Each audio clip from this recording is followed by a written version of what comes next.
I want to get better at what I do. And believe me, I try on a day-to-day basis. Things I go through emotionally, they limit me, but I know what I need to do. Always invite people to help you. Invite people to learn from them. Teach them. Doesn't matter. I work with doctors, PhD. I work with brilliant minds. I guarantee you this.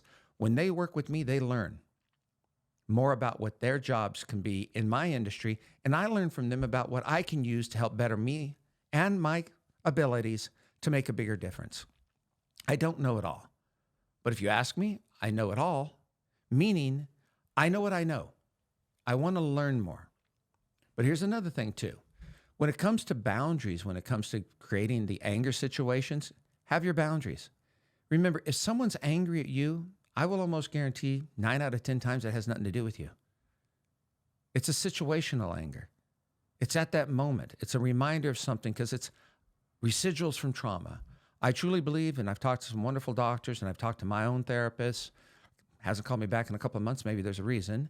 But the reality is, it comes from some place when somebody else is angry. This man yelling at me today had nothing to do with me. It could have turned into a confrontation that I could have got hurt, he could have got hurt. Well, for what reason? What happens when you're angry? Your ego gets in the way.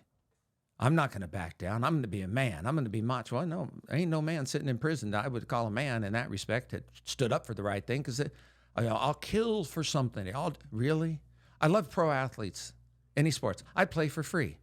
Okay, right there. Now, you ever tell me that? I know you're a liar. You're not someone I can trust. I'll work for free. No. You might love something. We make statements, and those statements have a lot of weight behind it. If you don't explain that statement, meaning the weight is whatever that person on the other end is going to think of you. You don't owe anybody anything except for respect. Because if you respect them, you respect yourself. If you're going to teach someone, I've learned a long time ago, I work with different people, I help different people. But the one thing about me, I'm transparent. My issues, my problems, I'll share with you because I don't want you to think you're alone. But I don't want to be a hypocrite. I've lived a life of a hypocrite years ago. And I had no problem with it. It didn't serve me well then.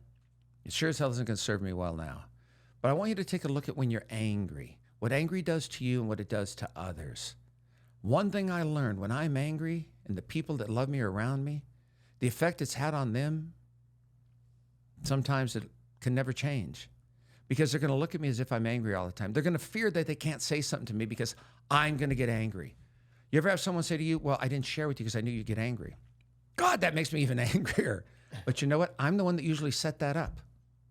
And when someone says that to me that I don't know, I'm saying, look, here's the bottom line. Tell me. Let's communicate.